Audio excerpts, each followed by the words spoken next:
हमारा देश स्वतंत्रता के 75 साल मुकम्मल कर चुका है।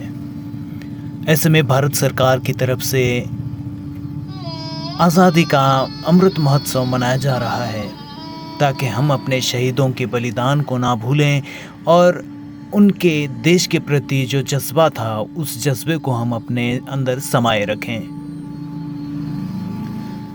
ऐसे ही कुछ जज्बे जो वक्त के कतार में गुमनाम होते रहे, हम आज उन पर रोशनी डालने वाले हैं।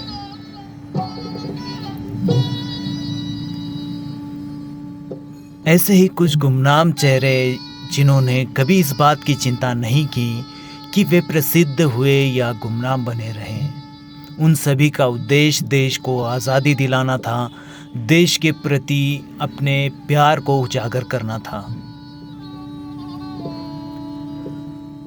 आइए हम इनके बारे में जानें, जो ऐसी गुमनामी में रहकर भी देश के लिए अपना योगदान देते रहे। मातंगिनी हाजरा।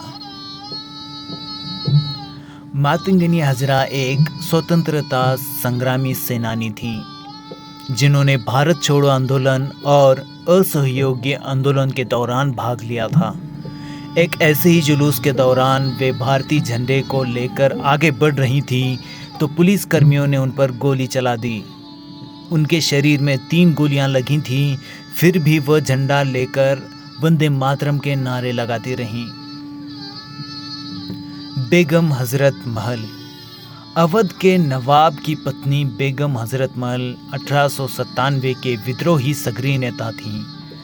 जब उनके पति को देश से बाहर निकाल दिया गया तो उन्होंने अवध का शासन संभाल लिया था और विद्रोही के दौरान उन्होंने लखनऊ और को अंग्रेजी नियंत्रण से भी छीन लिया था।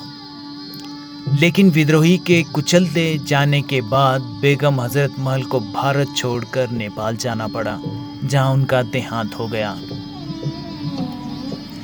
सेनापति बापट। सत्याग्रह के नेता होने के कारण उन्हें सेनापति कहा जाता है। स्वतंत्रता के बाद पहली बार उन्होंने पुणे में राष्ट्रीय ध्वज को फहराने का सम्मान मिला था।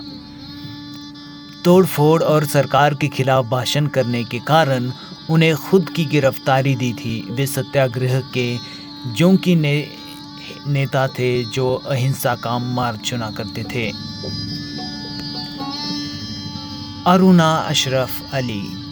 बहुत ही कम लोग इनके बारे में जानते हैं। यह सुना होगा कि जब वे 33 वर्ष की थीं, तब उन्होंने 1942 में भारत छोड़ो आंदोलन के दौरान ग्वालियर टैंक में मैदान में भारतीय राष्ट्रीय कांग्रेस का ध्वज फहराया था।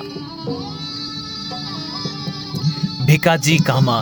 देश के कई शहरों में इनके नाम पर बहुत सारी सड़कें, भवन बने हैं, लेकिन बहुत कम लोगों को पता है कि वो कौन थी, उन्होंने क्या काम किया था। कामा ने न केवल भारतीय स्वतंत्रता संग्राम में अपना योगदान दिया, बल्कि वे भारत जैसे देश में लैंगिक समानता की पक्षधर एक नेता भी थीं।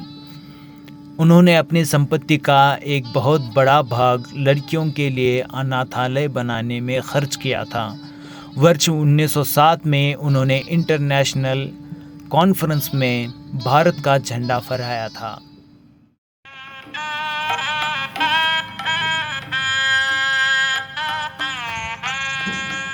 स्वतंत्रता सेनानियों के जज्बे और उनके दिए गए देश के प्रति जो योगदान है, उसके बारे में बात करें तो हमारी जिंदगी भी कम पड़ जाएगी। हम सभी देशवासी इसी बात का गरिमा रखते हुए हम याद रखेंगे उनके दिए गए योगदान के बारे में, और उन्हें ना सिर्फ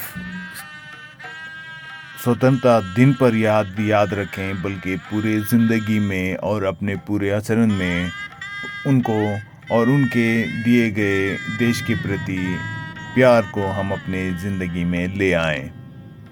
जनरल स्टूडियो की इस खास पेशकश में बस इतना ही। देखते रहिए जनरल स्टूडियो। जय हिंद।